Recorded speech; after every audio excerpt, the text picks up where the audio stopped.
Mes chers compatriotes, je suis heureux de vous dire ce soir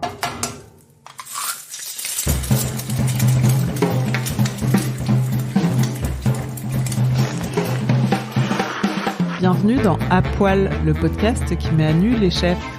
Je suis Julie Gerbet et dans cette deuxième saison, je vais continuer à passer à la poêle des chefs au masculin. C'est que je pense qu'aujourd'hui on est dans une époque où les chefs doivent se réapproprier leur identité. Et au féminin. Je suis beaucoup plus créative avec un cadre que si on me dit tu fais tout ce que tu veux et t'as tout le champ des possibles devant toi. Des gros stocks. Il fallait que j'accepte de me mettre en danger à quelques moments de ma vie professionnelle. Des plus petites. C'est un peu l'angoisse du cuisinier aussi, c'est de montrer à nos anciens chefs ce qu'on est capable de faire. Des cuisiniers d'ailleurs. Donc la cuisine, c'est la possibilité de comprendre le monde et soi-même aussi. Et quelques entrepreneurs de la restauration qui marquent notre époque. Dans cet épisode, je suis ravie de recevoir le chef Taku Sekin. J'ai compris que si tu veux vraiment faire ce que tu as envie de faire, je me suis dit, donc, vas-y, monte un restaurant. Comme ça, il n'y a pas autre choix. Même pas investisseur. Évidemment, il faut avoir des prêts et tout, mais idéalement pas d'investisseur et tout. Donc, en fait, j'ai compris en ce moment-là. Dessous, c'était dans ce sens-là. Donc, dessous, c'était pas genre, ok, je me suis prêt, je me sens vraiment prêt, je suis plus fort que les autres, donc je vais ouvrir mon restaurant, ça va cartonner. Non, c'était juste... besoin de t'exprimer. En fait, c'est ça. Donc, je me suis dit, si je veux avancer ce que j'ai envie de faire, au moins il faut ouvrir ton propre restaurant, même si c'est petit. Donc, c'était ça le début. Pourquoi Taku ? Parce qu'avec sa cuisine transfrontalière, il fait partie de ces chefs étrangers qui font bouger les lignes et apportent une autre dimension à la restauration. C'est devenu, en peu de temps, un des chefs qui compte à Paris. Et j'aime sa façon d'agir, décomplexée, sa façon de prendre de la hauteur sur l'assiette et sur le milieu. Avec Taku, nous avons parlé de rockstar, d'œil qui brille et d'association. Bonne écoute. Bonjour Taku. Bonjour Julie. On s'était jamais rencontrés avant, je crois pas. Je crois que oui, la brûline. Ah si, à la brûlerie. Ouais, mais c'est rapide puis... Enfin bon, j'avais l'impression de te connaître parce que je te vois beaucoup sur les réseaux sociaux. Et fooding, peut-être. Et fooding. Tu es devenu un chef vraiment très influent de la gastronomie française avec 29 000 abonnés sur Instagram. Commence à être un petit peu beaucoup, mais après, c'est pas moi qui décide. J'ai jamais essayé d'être influenceur. C'est vraiment les audiences qui, s'ils s'intéressent, sont bonnes. C'est un truc simple. Et puis, moi, je pense que je suis juste moins discret que les autres, quoi. Genre. Tu considères que c'est un outil de travail, l'Instagram, ou... Je pense que ça influe. Évidemment, ce que je pense, c'est quelque part, c'est lié au travail, c'est lié au restaurant, évidemment, ou sinon la vie personnelle. Donc, ça influe, mais c'est quand même pas ça qui est le but. Comme je disais, je suis juste moins discret, puis je m'amuse, puis ça reste là quand même. Donc, tu fais des belles photos quand même. Par contre, la photo, c'est quelque chose que j'adore. Donc voilà, j'ai envie de partager la photo ou brillance de telle nourriture, même si c'est pas la mienne. Voilà, puis quand je voyage, c'est quand même, des fois c'est drôle de regarder telle cuisine ou les gens, ou même ça donne envie. Puis moi j'aime bien ce côté de partage. Même dans ma cuisine, c'est plus ou moins comme ça en fait, quelque chose que j'ai envie de partager. Que peut-être ma cuisine, c'est moins genre hype de monde entier. Ce n'est pas ça que je suis en train de faire, je pense. Mais moi, c'est juste la question de partage, je pense. En 2014, tu as ouvert ton restaurant Dessous. Mm-hmm. C'était le premier restaurant parisien à faire des accords mets et cocktails. Tu voulais te démarquer ? Ce que j'imaginais au départ, c'était genre, tu rentres dans mon restaurant futur, il y a un bar juste à droite. Après, tu patientes un peu et puis tu passes à la table. Genre... Donc, je cherchais un petit peu le barman. Et puis, à mon avis, il était parfait parce qu'il était bon barman. J'adore son bar et j'adore ce qu'il fait. Puis après, donc, il était convaincu pour entrer dans ce projet. Puis après, quand même, si un barman qui est dans un restaurant, voilà, c'est quand même dommage s'il bosse pas en dur beaucoup, s'il bosse à fond, etc. Donc, on a eu juste une idée de intégrer dans le menu. Puis comme ça, quand même, évidemment, ça fait forfait. Donc, ceux qui veulent pas, évidemment, ça fait plus cher que ce qu'ils veulent. Autrement, quand même, vu que c'est forfait, on peut servir un résultat ou un contenu assez stable. Voilà, c'était juste une proposition. Donc, ce n'est pas du tout genre on fait ça le menu, donc ça sera le premier dans le Paris ou le premier dans le monde entier. C'était au final, mais c'était quand même l'intention assez naturelle, spontanée. Alors, tu te rêvais pas du tout cuisinier quand tu étais petit? Tu te rêvais rockstar, j'ai lu rockstar, enfin musicien rockstar, on va dire. Moi, j'aime beaucoup toujours la musique. Du coup, par hasard, j'ai des amis musiciens aujourd'hui aussi, genre Phoenix et Breakport. Donc ça vient de très très longtemps. Genre quand j'étais petit, j'adorais déjà la musique. Et puis quand j'ai grandi, genre quand j'étais ado, je voulais devenir musicien, donc je faisais guitare. Et après cuisine, je pense que il y en avait toujours autour de moi. Genre vu que ma mère et mon père, mes parents du coup, ils travaillaient beaucoup, donc je cuisinais beaucoup à la maison, tout con, genre bouillir la pâte et chauffer la sauce déjà faite, mais quand même je faisais ça de petit, voilà. Ouais. Puis week-end, genre avec ma mère, je faisais crème caramel, et puis l'autre jour, ma mère, elle m'a dit, ça fait quelques mois, juste il y a quelques mois, elle m'a dit, j'ai amené des crèmes caramel chez ma grand-mère parce qu'il y en avait trop et je connaissais pas du tout cette histoire, par exemple. Donc, je pense qu'il y avait flamissement comme ça. Mais après, personnellement, j'ai jamais pensé à ça jusqu'à ce que j'avais presque terminé mon université. Puis, voilà. Donc, comment tu y as pensé? En fait, à l'université, j'ai appris politique-économie. Puis, évidemment, vu que c'est l'université, l'étude, c'est assez vaste. Donc, tu vas apprendre un peu des fois la culture de grec ou la langue. Moi, je me suis intéressé beaucoup à la langue étrangère, comme genre italienne, espagnol, évidemment anglais, puis même coréen un petit peu. Puis, à ce moment-là, j'ai commencé à vraiment intéresser à la culture qui est autour de la langue ou à l'inverse. Du coup, je suis allé en Italie pendant... pour court séjour, ça veut dire deux mois. J'étais à l'école de langue italienne, précisément à Sienne. Et le matin, il y avait le cours de italienne. Et puis le soir, cette école, il proposait le cours de cuisine. Donc il y avait maman qui nous montrait la cuisine. Et puis j'ai adoré ça.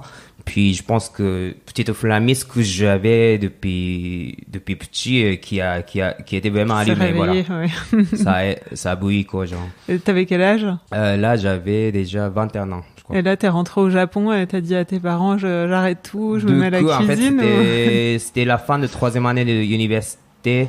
Du coup, j'ai quand même décidé de finir l'université parce que j'adorais ce que j'ai étudié aussi, et puis j'adorais étudier déjà. Et du coup, après avoir fini, je vais commencer à cuisiner, et puis j'ai dit à mes parents, ils étaient OK, heureusement, voilà. C'était pas... Parce qu'en France, la cuisine était, moins aujourd'hui, mais par exemple, moi, quand j'étais petite, c'était assez mal vu, c'était vraiment la voie de garage, etc. C'était pas comme ça au Japon? Plus ou moins, quand même. Plus ou moins? Genre, c'est quand même... j'ai étudié un truc quand même assez, comment on dit, assez compliqué. Oui. Puis déjà changement comme ça, même j'ai fait super université que je voulais vraiment entrer là-dedans. Puis j'ai réussi, quand je suis entré, j'ai pleuré et tout. Puis après, 4 ans plus tard, j'arrive devant mes parents et voilà, donc je vais faire la cuisine après avoir fini. Puis j'ai pas trop raconté, ils m'ont pas demandé grand chose, mais je pense que j'avais les yeux vraiment sérieux, je pense, parce que mes parents, tous les deux, ils étaient dans leur passion. Ma mère, elle était à l'école maternelle. Je le sentais, j'ai jamais pris sa classe et tout, mais je le comprenais qu'elle aimait son travail. Mon père, c'est pareil, il était dans l'aviation, donc il travaillait pour Japan Airlines, il s'occupait de, comment dire, un labo, des labos. Puis depuis petit, j'étais beaucoup à l'aéroport. Je savais qu'il adorait ce qu'il faisait. Quand j'ai annoncé, ils m'ont compris comme ça, je pense. Puis j'ai pas trop parlé d'ailleurs, mais voilà. Donc tu as fait une formation au Japon? C'est ça. En fait, il y a 2 phases. Donc après avoir fini l'université, je suis allé à Montréal pour vraiment maîtriser la langue française et anglaise. Parce que je me disais quand même, si je voudrais devenir vraiment le top de cuisine un jour, quand même, je vais sortir de pays un jour au moins, même si je rentre après. Puis donc, au moins, je maîtrise français, anglais, comme ça, je pense que je vais être peut-être pas mal pour travailler un peu partout. Puis donc, je suis allé à Montréal. Puis j'ai passé 10 mois. Après, je suis retourné au Japon. Puis avant d'entrer chez Ducasse, j'ai quand même tapé la porte de restaurant de la rue quand même assez bien. Puis un resto qui m'a pris. Et puis j'ai quand même réussi à entrer dans ce domaine. Pourtant, quand même, au bout de 6 mois, j'étais viré parce que j'étais tellement pas bonne. Et donc avant Ducasse, en fait, j'étais viré une fois. Mais c'était pas mauvais parce que j'ai bien compris que à tel point j'étais nul en fait avec ce resto. Donc évidemment je sors de l'université, j'étais à Montréal, je parle très bien français, à la limite je peux lire n'importe quel livre de français, même recettes et tout, meilleur que ce chef. Mais quand on parle de la langue culinaire, j'étais nul quoi. Donc je pouvais pas parler avec les produits, je pouvais pas parler avec je sais pas ce qu'il faut faire pour réaliser une recette ou l'assiette. Puis donc j'ai bien compris que un peu avec la même tête que j'avais à l'université, je me suis analysé puis ok, j'ai compris, je suis très très nul. Donc voilà. Donc t'as fait l'école. J'ai refait l'école. Ouais. Voilà, c'était un peu ça. Et après Alain Ducasse. Après, du coup, pendant l'école, comme je voulais pas juste rester à l'école le matin et le soir, ok, j'ai fini, donc je vais aller voir copains ce soir. Non, donc j'avais chaque soir et tous les week-ends, j'avais fixé plein de travail à temps partiel, mais donc j'étais dans beaucoup de restaurants. Puis dans un restaurant, il y avait un chef qui c'était un restaurant de cuisine japonaise, Kaiseki, plein milieu de Tokyo. Puis ils m'ont parlé un jour l'ouverture de chez Ducasse à Tokyo, à 2014 je crois. On m'a proposé de visiter la cuisine, peut-être que tu t'intéresses de travailler là. Je connaissais même pas Alain Ducasse à ce moment-là, non. Puis j'ai visité. Après, le chef qui étaient là, ils m'ont proposé de faire un entretien parce que c'était le moment qu'ils cherchaient les chefs. Puis du coup, je suis passé à entretien. Puis j'avais 2 chefs, donc chef français et ce chef français qui était devant moi. Et le devoir, c'était, j'ai lu la carte de Louis XV.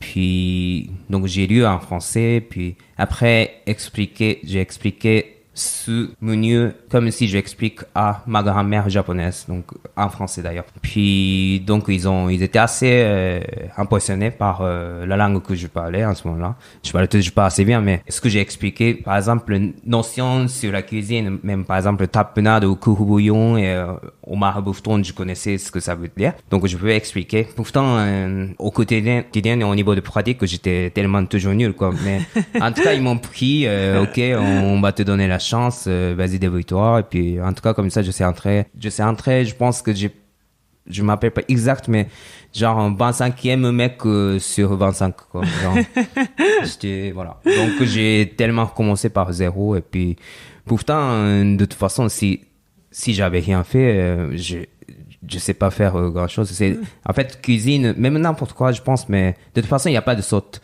Il faut juste apprendre un par un. Il faut qu'on doit mettre le temps, il y a pas de saute. Donc, je suis plutôt content que j'ai commencé par 0 dans une bonne maison. Voilà. Donc, je regrette pas. Voilà.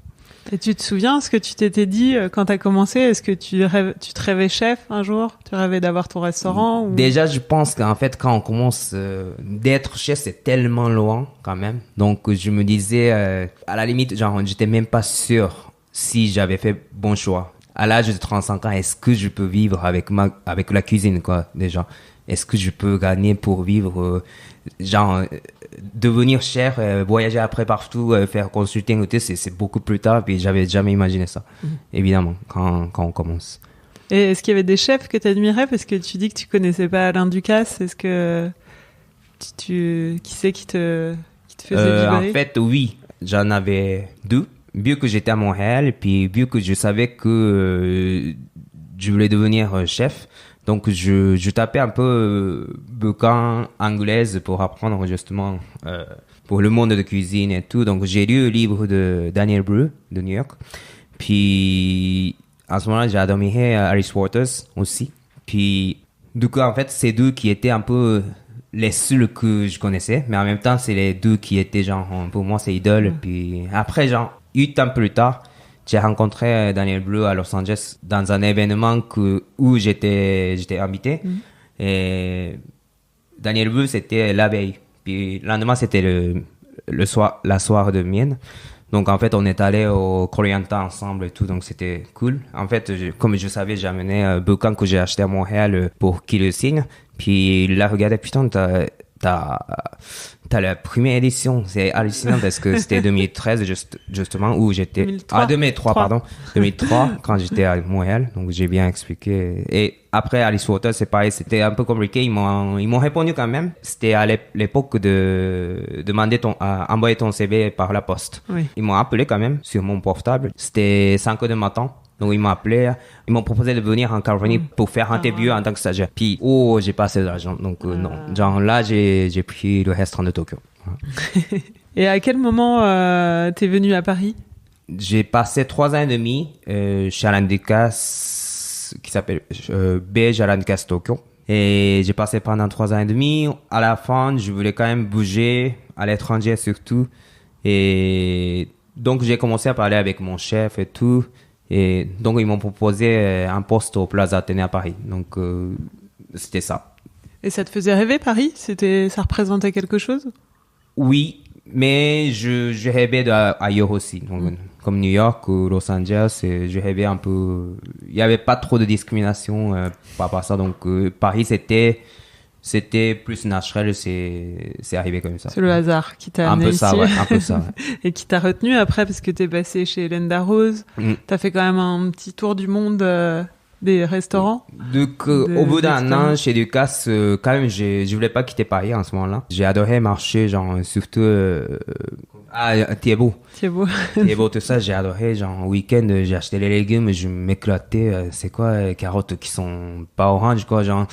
Puis, pendant la saison de juillet, acheter lièvre, ça coûte pas grand-chose. Et donc, on faisait des terrines pour 30 personnes, mais on était 3.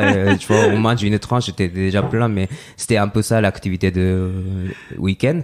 Pourtant, j'avais déjà fait en ce moment-là 4 ans et demi de chez Ducasse, donc j'ai bien appris. Et puis, pour moi, aujourd'hui, je peux résumer que chez Ducasse, c'était deuxième université que j'ai fait dans ma vie. Puis après, quand même, je ne pouvais pas encore parler couramment la cuisine. Donc, en fait, je allais voir cuisine un peu plus courante. Ça veut dire entre gastro et cuisine française, cuisine maman même. Ouais. Donc, en fait, c'était, même chez Hélène Darroze, c'était pas exprès. Je suis allé voir par hasard, j'ai mangé, puis c'était très très bien. À l'époque, il y avait un chef qui s'appelle Frédéric Ducas. En fait, j'ai adoré ce qu'il fait. J'ai tapé la porte pareil, donc j'ai demandé de commencer chez eux. Mais au départ, c'est quand même, à ce moment-là, j'avais pas le visa assez blindé, donc au début, je suis rentré en tant que stagiaire. Vraiment, sans vraiment visa et tout. Puis Hélène m'a proposé, genre, au bout d'un mois, si tu travailles bien, on va faire visa et tout. Papier. Puis papier, voilà. Puis au bout d'une semaine, ils m'ont appelé au bureau et c'est bon, on va faire. Voilà. Donc grâce à elle, je suis toujours en France. Puis c'est eux qui ont sponsorisé tout début. Puis donc je dois beaucoup à Hélène toujours. T'es resté longtemps 3 ans, j'en ai fait 3 ouais. ans. Ouais. Puis après, donc pourtant j'avais passé 4 ans à Paris à la fin de ces jours de chez Hélène Darroze. Toujours quand même le goût d'être ailleurs que tu y es, tu vois. Donc, je voulais quand même voir ailleurs. Donc, j'ai commencé à me poser la question, genre, peut-être pas Paris, parce que Coopéra, ça venait commencer. Pareil, New York, et surtout, c'était l'époque de Burger et c'était même Thaïlande, même, par exemple, Hong Kong, ça a commencé aussi. Donc, je voulais voir tout ça. Puis, mais si je vais... toutes les villes comme ça, si je vais un par an, ça va prendre trop de temps. Donc, c'était pas vraiment genre, ok, je vais faire le tour du monde, genre avec Backpack. C'est juste, je voulais voir tout ce qui se passe un peu dans les pays, dans les villes importantes, efficacement. Ouais. Voilà. Ouais. Donc, j'ai connecté tout. Donc, parti de Paris, je suis allé à Istanbul. Après, je suis allé à Nice pour prendre l'avion pour Tel Aviv. Après, je suis allé en Suisse pour escale. Après, Bangkok, le Vietnam et l'Inde. Après, Singapour. Et t'as travaillé à chaque fois dans les pays? C'est manger. Toute la journée. Manger, puis marcher maximum pour que je mange plus, en fait. Ouais. C'est resto, j'ai fixe. Donc, en fait, je dormais même dans auberge de jeunesse. Et après, par contre, le midi, 3 étoiles. Tu voulais vraiment emmagasiner plein de goûts, de nourriture, ah oui, carrément. le plus puis, possible. Te nourrir à tous les niveaux. Et pourtant, pendant l'université, je voyageais beaucoup. Je travaillais. En fait, pendant l'université, je travaillais dans un restaurant italien familial, très très bon. En fait, avec cela, je voyageais assez souvent, je veux dire. Par exemple, en Asie, surtout, j'allais souvent genre, à Hong Kong, Vietnam, Corée. Ça coûtait rien à l'époque, beaucoup moins qu'aujourd'hui. Et je voulais visiter l'endroit que j'avais jamais fait, comme Tel Aviv ou comme Sidonie. Mais en même temps, je voulais revisiter ce genre de pays aussi parce que j'avais oublié l'odeur qu'ils avaient. Je savais que c'était magnifique, mais j'avais presque oublié. En même temps, en venant à Paris, j'avais pas le sou, je pouvais pas demander 2 semaines de congé comme ça, évidemment non. Et oui, évidemment, on a des vacances, mais j'ai quand même envie de retourner au Japon aussi, donc j'avais pas vraiment l'occasion comme ça. Donc pour ça, je me suis dit genre stop, puis j'avais un petit peu d'épargne minimum, donc j'ai acheté billet, je suis parti. Après ce voyage, t'ambitionnais de retourner au Japon ou tu savais que t'allais revenir à Paris? En fait, en partant de Paris, je me disais, ok, je pars, j'ai ma grande valise dans l'appart où j'étais. En revenant, je les prends, je pars à New York. C'est ce que je me disais en partant. Donc je voulais très bien déménager à New York. Et genre, je rêvais un petit peu de cuisiner dans un restaurant à Brooklyn, quoi. Et, ça, c'est pas fait. Non, du coup, au final, non. On sait très bien. Mais en passant à New York, donc j'ai fait 2 stages à New York aussi. Après, je suis retourné à Montréal juste avant que je revienne à Paris.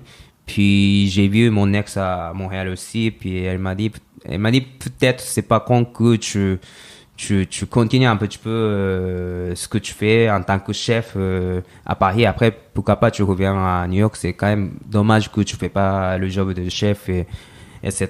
Et donc elle m'a quand même un petit peu poussé mon dos et donc je restais un petit peu. À Paris, donc tu as travaillé où en revenant? En revenant, du coup, j'ai envoyé un message à Sven Chartier de Saturn. Vu que j'allais tout le temps, comme ça on s'est connus aussi. Sven, il avait besoin de quelqu'un. Puis j'ai expliqué en même temps. Donc Sven, en revenant, je vais me mettre en projet pour ouvrir mon restaurant. Mais pourtant, je ne veux pas attendre les nouvelles agent immobilier à la maison comme un con. Donc, j'ai quand même envie d'apprendre même en attendant. Donc, il a dit, ouais, il n'y a pas de problème, tu peux te casser, même si t'as rendez-vous visite, même 2 heures pendant plein milieu de service, tu peux y aller. Puis, je sais comment ça se passe quand tu es en projet. Donc, c'était très, très gentil. Pareil, je dois beaucoup à Sven Chartier. Même culinairement, j'ai énormément appris. J'ai compris qu'on peut cuisiner autrement. On peut cuisiner hors de contexte qu'on a appris. C'était vraiment une dernière bonne push avant que j'avais monté mon restaurant. C'était juste avant Andersou. C'est ça. Après, en fait, vu qu'ils ont ouvert Columbar, presque même moins que des SSAE, donc je suis allé aider à l'ouverture. Sauta, ouais. Donc, voilà. Et donc quand t'es revenu de ton voyage, t'avais déjà, c'est vrai que t'avais ce projet d'ouvrir ton restaurant à Paris. C'est ça, ouais. Et donc tu te sentais prêt? Ça faisait à peu près, j'ai regardé ton CV, ça faisait à peu près 10 ans d'expérience professionnelle. Un peu, ouais. Tu t'es senti prêt? En fait, c'est plutôt, j'étais prêt dans un sens négatif. Avant d'aller voyager, j'ai fait 1 an de poste de chef dans un restaurant qui s'appelle Fisher Sonnery. Plus ou moins, c'est mal passé. Parce que je voulais faire un peu comme un fou, je vais faire ça, je vais faire ci. Puis après, il y a quand même Proprio, donc c'est pas chez moi, quoi. Donc évidemment, je pouvais pas faire tout ce que je voulais. Et c'est tout à fait normal, je comprends très bien. Voilà, donc j'ai compris que si tu veux vraiment faire ce que tu as envie de faire, je me suis dit, donc vas-y, monte un restaurant. Comme ça, il n'y a pas autre choix. Même pas investisseur. Évidemment, il faut avoir des prêts et tout, mais idéalement pas d'investisseur et tout. Donc, en fait, j'ai compris en ce moment-là. Dessous, c'était dans ce sens-là. Donc, dessous, c'était pas genre ok, je me suis prêt, je me sens vraiment prêt, je suis plus fort que les autres, donc je vais ouvrir mon restaurant, ça va cartonner. Non, c'était juste... besoin de t'exprimer. En fait, c'est ça. Donc, je me suis dit, si je veux avancer, ce que j'ai envie de faire, au moins, il faut ouvrir ton propre restaurant, même si c'est petit. Donc, c'était ça le début. Donc, Et comment tu expliques le succès? Est-ce que c'est dû au fait que, on a dit tout à l'heure, est-ce que c'était le premier restaurant qui faisait des accords mets et cocktails ou autre chose? Enfin...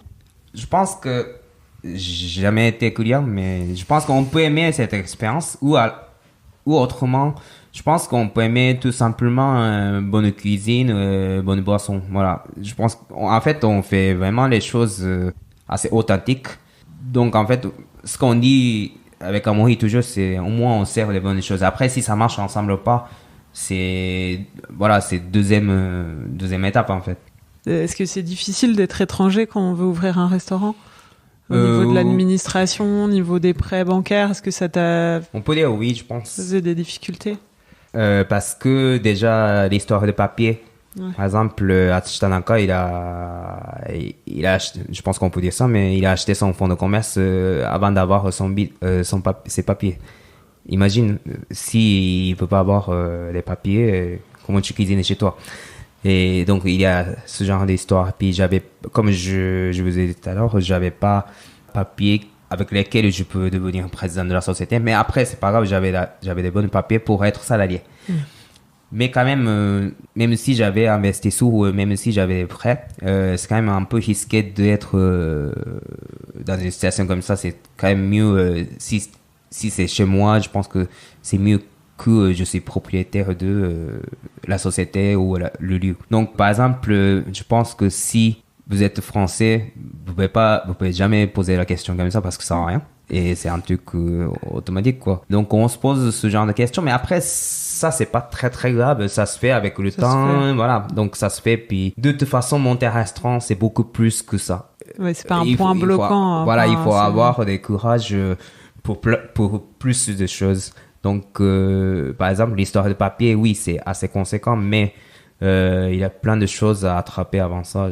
Genre, je sais pas, tu veux... Trouver un fonds de commerce? Ouais, trouver un fonds de commerce, tu peux acheter super vaisselle, mais tu sais même pas si tu remplis ton restaurant. Donc, tu te poses la question, on achète une vaisselle pour 1 000 €, mais peut-être mieux que tu achètes 1 000 € de canard parce qu'on peut servir. Mais l'assiette, ça se mange pas. Et genre, puis on a plein de questions spontanées comme ça dans la tête tout le temps jusqu'à ce que ça se remplit. Puis une fois rempli, c'est autre chose. On sait que on peut travailler comme ça, c'est un peu assumé. Mais avant ça, quand même, évidemment, en tant qu'étrangère, il y a certes blocage ou un petit peu de mur à confronter. Mais sinon, autrement dit, vu que j'étais étrangère, donc même si je fais un truc assez normal pour cuisine japonaise ou cuisine quotidienne au Japon, par exemple. Puis les gens ils disent, par exemple, genre onigiri, c'est un truc tout con, on fait comme ça. Par exemple, vu que c'est quand même un truc étranger pour la France, donc il y a des gens qui disent, mais c'est meilleur onigiri que j'ai mangé. Non, c'est jamais meilleur onigiri du monde entier.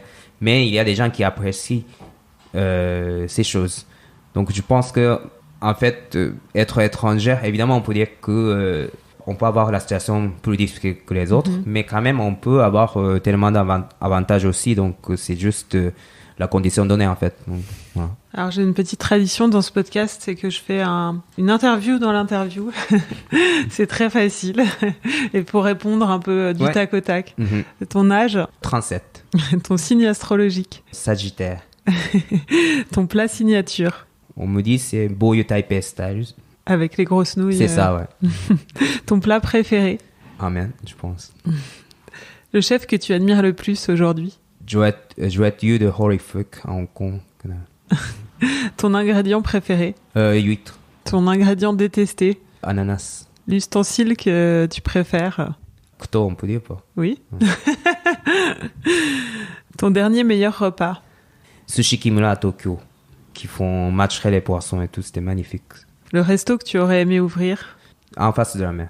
De la mer japonaise? Ça peut être californien, ça peut être méditerranéen.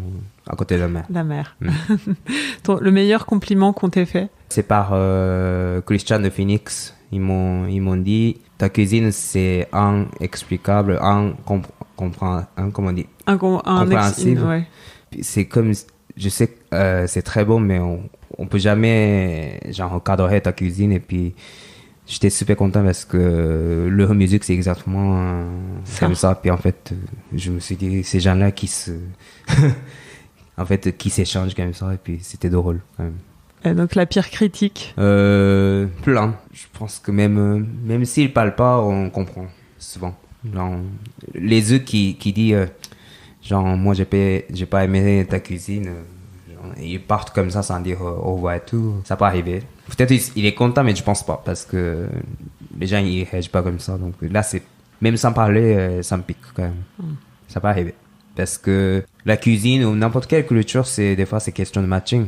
Puis cuisine, une partie fondamentale c'est pour nourrir les gens, mais après là pourquoi on paie des fois plus cher qu'ailleurs, c'est parce que on propose une expérience au-delà de genre moi j'ai rempli donc c'est bon, mais quand même ils sont en train de payer pour l'autre expérience qu'ils espèrent, puis que j'espère que ça marche bien, et puis si ça marche pas, tant pis, ça marche pas. Donc en ce moment-là évidemment les gens peuvent être mécontents, et puis voilà, j'espère que ça arrive moins, mais en même temps je peux pas faire pour tout le monde de toute façon. Voilà, donc on essaie de faire mieux, mais ça peut arriver. Voilà. Bon, on va reprendre les questions normales. Ok. Qu'est-ce que représente la cuisine pour toi? Je pense qu'un peu ma vie, parce que j'aime tellement. Je suis tellement content que j'ai choisi ce métier. À la limite, je peux ne pas avoir le restaurant un jour, mais je pense que la cuisine, je n'arrête jamais, je pense. Tu pratiques tous les jours? Je fais tout le temps. Je suis toujours resto, et puis évidemment je peux être absent, mais je cuisine tout le temps. De toute façon, soit la question c'est je cuisine à Dessau, des fois même si je suis pas à Dessau, ça arrive de temps en temps, et puis je cuisine à Tokyo, en Californie, puis c'est un besoin. T'adores vraiment être derrière les fourneaux, quoi. Bien sûr. Ouais. Puis par exemple après la vacance d'été, genre 4 semaines de vacances, puis j'ai tellement pas envie de retravailler, mais j'ai tellement envie de cuisiner. Donc je suis tellement content que la cuisine qui est autour de moi. J'aime même le food, plus que la cuisine. J'aime tout ce qui se passe autour du food. Donc en fait, je peux être très très content juste de regarder le marché comme ça, même sans toucher. Je suis déjà au coup avec ça. T'as trouvé ton univers. En fait, ouais. Je pense que j'avais choisi bon métier. Et donc tu as grandi au Japon, tu as appris la cuisine en France, la cuisine française. Et est-ce que ta cuisine, elle a une identité, tu vois, elle est rattachée à peut-être un pays, ou c'est la somme de toutes ces influences? C'est plutôt somme. Je pense que ma cuisine que je propose aujourd'hui, c'est pas proposition, c'est vraiment ma cuisine, c'est quelque chose qui sort de ce que je pense, ce que j'ai envie de partager et tout. Donc évidemment c'est attaché à ma vie plutôt que, en plus je peux plus dire où j'ai eu ce sentiment où j'ai eu cette technique, je peux presque plus dire. Donc en fait c'est très aléatoire vu que j'ai beaucoup bougé aussi, donc ma cuisine c'est tout simplement c'est à moi. Et ça veut dire que moi je suis japonais, puis j'ai vécu quand même pendant 27 ans là-bas, je retourne souvent aussi, puis évidemment il y a beaucoup de liens avec le Japon, oui, par exemple. Et d'autres pays asiatiques évidemment aussi, par exemple, que tu as visité. Enfin, ça t'a nourri ton voyage autour du monde. Justement, ouais. Tu sens que tu as trouvé, toi, ton Je le ton sens, univers. Ouais. Aujourd'hui, je le sens. Ouais. Depuis presque, je pense que depuis 1 an et demi, puis j'ai quand même trouvé quelque chose que j'aime. Et puis, peut-être même au début de Dessau, je faisais ci, parce que un peu comme ça sera mieux pour ça pour le menu machin. Puis aujourd'hui, je peux presque dire, je fais pas ça parce que j'aime pas, je fais pas ça parce que c'est pas comme ça qu'il faudrait. Puis pourtant, la cuisine, ça s'évolue. Ça veut dire pas que je m'arrête maintenant, mais en fait, j'ai compris ce que j'aime. Pas un plat, genre, mais j'ai compris ce que t'avais envie de faire. J'ai compris ce que j'aime comme la façon, comme philosophie, comme le goût aussi peut-être. Puis j'ai bien compris aujourd'hui. Est-ce que tu cuisines ce que tu aimes manger? Évidemment, je peux pas tout cuisiner, mais en général, j'aime bien manger un peu tout, sauf mauvaise cuisine. Mais après, de toute façon, je peux pas tout faire, donc. Mais par exemple, quand j'ai commencé la cuisine, ce que je me disais, c'est en fait aussi, je sais faire la sauce pour tout, je peux faire ça à la maison aussi, parce que voilà, quelqu'un qui doit faire. Puis c'est ça qui m'a un petit peu motivé. Puis même à la maison. Au départ, je faisais fond de veau pendant le week-end. J'ai réduit, je congelais dans un truc de cube de glaçons. Ouais. Puis le soir, je rentre de restaurant et t'es fatigué, mais je rôtis cuisses de braille qui sont désossées, congelées. Je rôtis à la poêle, j'ai balancé ce fond de veau dans ce poêle-là. Une goutte de citron et puis je mangeais comme ça. Puis j'étais content parce que, ok, je sais faire ça aujourd'hui, c'est cool. Est-ce que tu as la création facile? Je pense que plutôt oui. Je mets pas pendant un mois de casse-tête, non. Évidemment, il faut beaucoup réfléchir, mais j'aime bien le côté quelque chose qui vient de naturel. Je garde les deux. Donc. Est-ce que tu t'interdis des choses en cuisine? Pas vraiment, mais certaines choses que j'aime pas trop, genre vanille. Il y a même pas une gousse de vanille à dessous, par exemple. On n'aura pas chez Chocolatol non plus, mais en fait, je trouve que oui, on peut dire que c'est oui, mais ça devient de tous un peu identique et tout. J'espère qu'il y a tous les chefs pâtissiers qui vont pas l'écouter, mais je n'aime pas trop. Voilà. Donc voilà. Quand est-ce que tu t'es senti chef pour la première fois? Je pense que c'est un peu arrogant de le dire, mais on va au restaurant tout le temps, puis on mange. On dit, c'est très bon, c'est intéressant, on cuisine comme ça, et tout. Et puis après, un jour, on commence à se dire, tu vas au restaurant, mais il n'y a que 1 sur 3, 1 sur 5 qui est bon. Donc peut-être je peux faire quelque chose dans ce domaine. Bon. Au départ, quand même, quand tu connais rien, un peu tout est bon, quoi, mais commence à avoir ce genre de sensation. Puis je pense que c'est un peu pareil pour tous les chefs. Mais c'était quand c'est là que tu t'es dit, ça y est, moi je suis chef aussi parce que je sais faire mais après ça reste genre... Donc c'est un peu arrogant de le dire, mais t'as une petite grosse tête qui dit peut-être moi je peux cuisiner mieux que tel resto, donc ça sera peut-être bien que je reprends le poste de tel resto, et il y a prodé et tout, et puis comme ça on le considère peut-être. Ou autrement, tu montes tellement d'échelles comme ça, on l'attrape quand il n'y a plus de chef, et si chef il part ailleurs, c'est toi chef, donc ça peut être comme ça aussi, mais un peu ça, quoi. Et tu te souviens quand c'était? Plus ou moins, mais c'est pas sur une journée, c'est ouais. Genre mais pendant un an, je me sentais un peu comme ça, peut-être je peux faire un chef quelque part. C'était vers quelle année? C'était un peu la fin de Chez Darroze. T'étais second à l'époque? Ouais.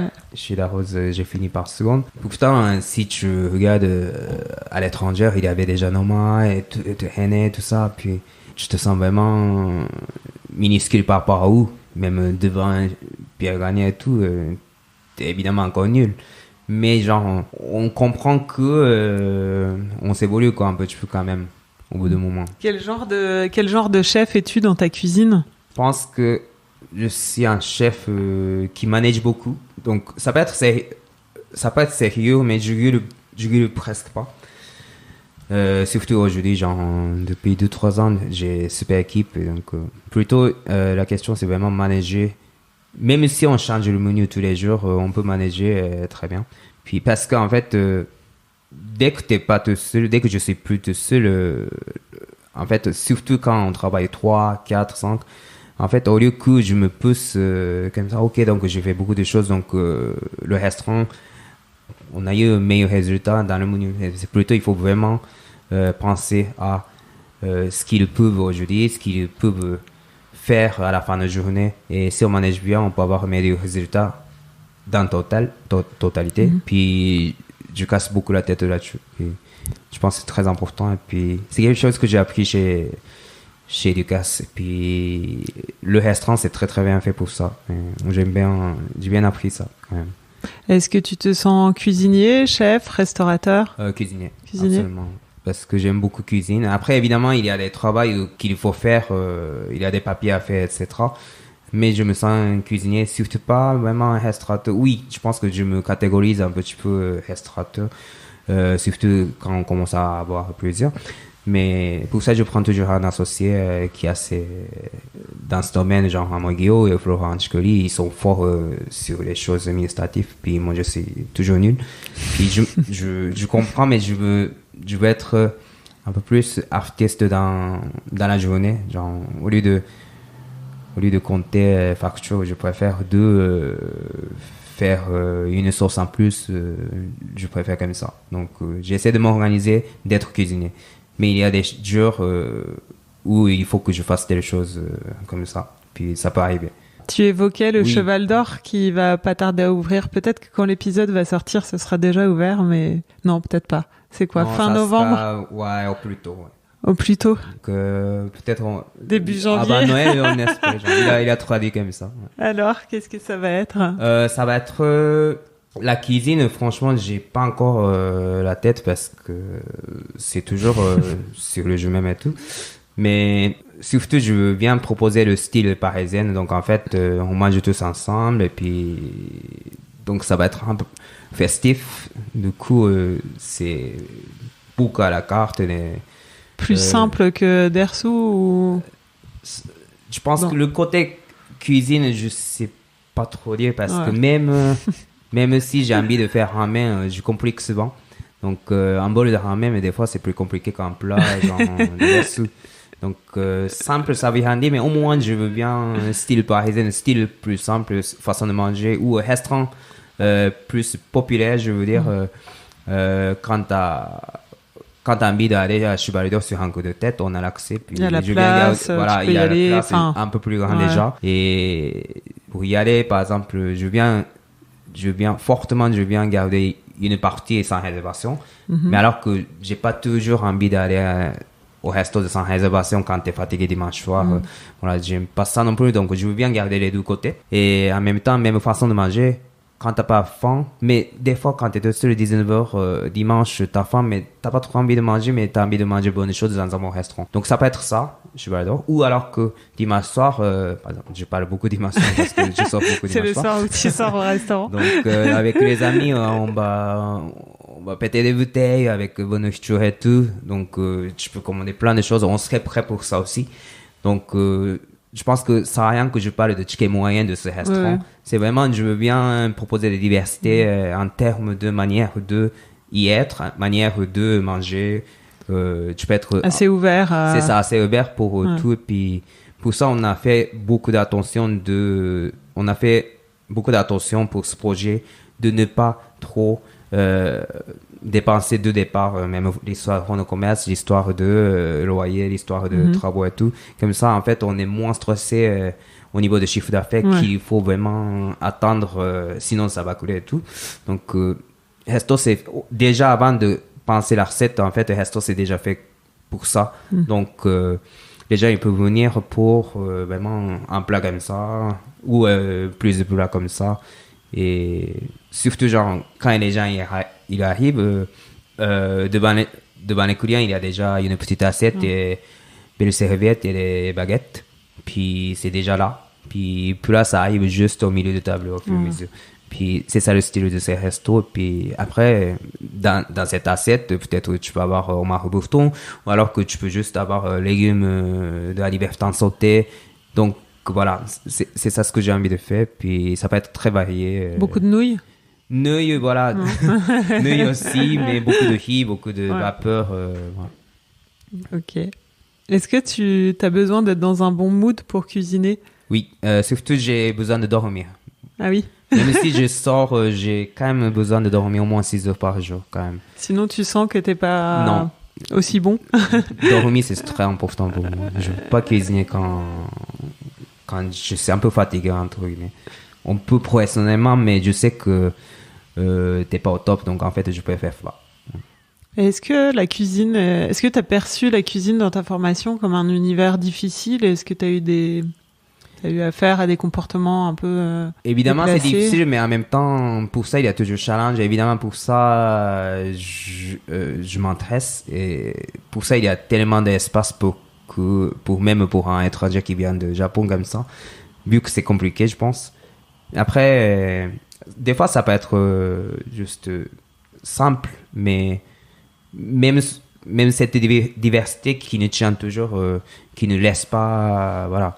Je me dis jamais genre, ah ok, j'ai compris la cuisine, donc c'est bon. Mais je suis toujours curieux, je suis toujours intéressé, même plus qu'avant. Puis pour ça, j'aime même la cuisine plus qu'avant aussi. Un truc génial, quoi.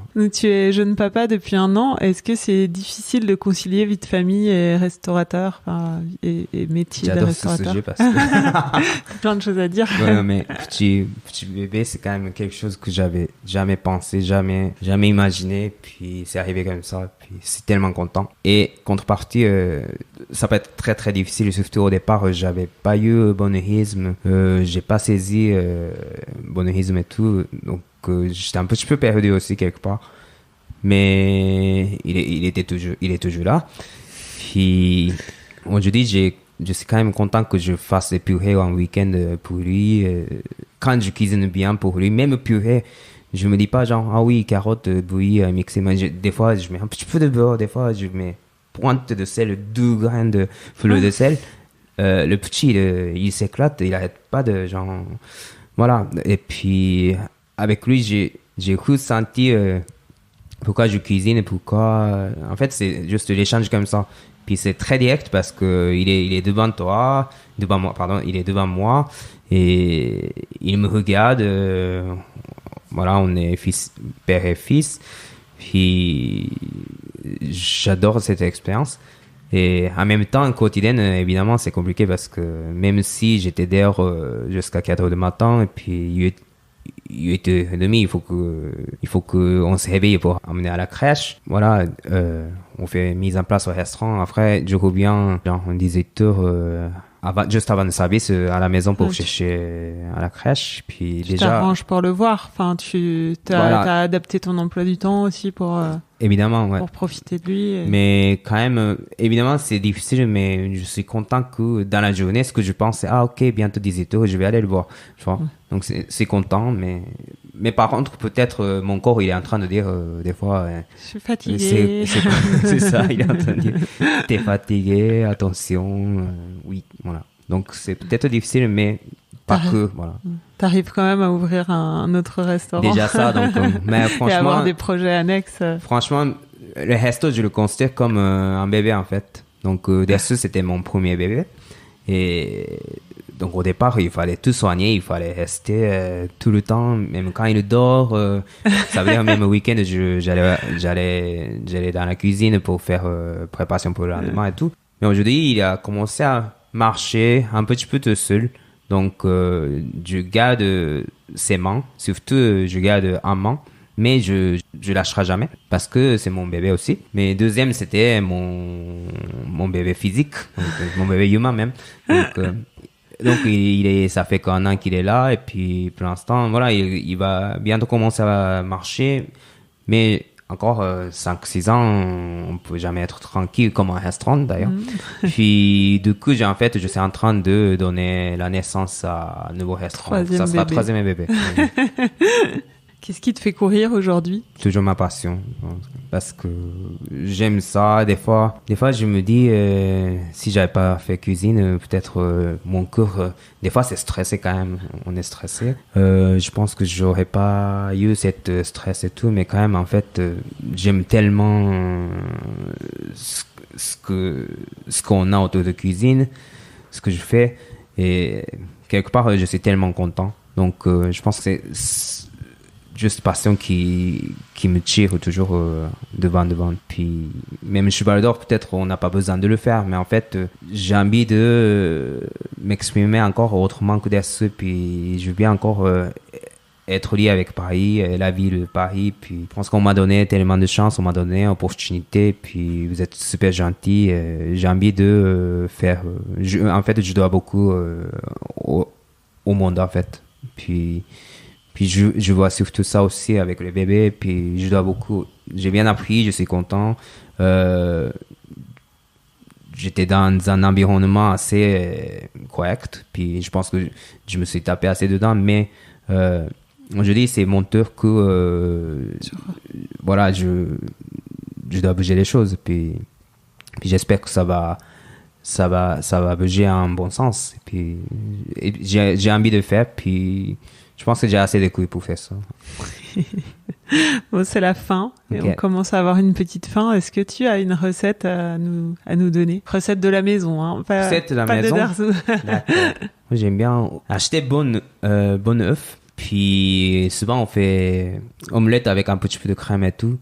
Mais du beurre et les œufs, c'est magnifique. Puis on met même pas la crème et puis on met beaucoup de beurre. Et puis là-dedans, tu mets les œufs cassés. Tu fais presque rouillé, mais vraiment coulant. Puis je le considère un peu comme les œufs soupe d'œufs. Puis un peu cuite, un peu prise, mais il y a tellement de beurre, donc c'est jamais sec que tout. C'est très très bon. Puis un coup de sel, c'est tout. Parfait, merci beaucoup. Merci. Pour goûter ce qu'il a dans la poêle, rendez-vous au Dersou, au 21 rue Saint-Nicolas dans le 12e arrondissement, ou tout bientôt, au Cheval d'Or, 21 rue de la Villette dans le 19e. Cet épisode a été réalisé par Laurie Martinez, musique par Santiago Walsh. Vous pouvez retrouver tous les épisodes d'Apoil sur iTunes et sur n'importe quelle application podcast de votre smartphone, sur le site apoil-lepodcast.com et nous suivre sur les réseaux sociaux. Si vous vous êtes régalé, n'hésitez pas à nous décerner beaucoup d'étoiles, comme un certain guide gastronomique.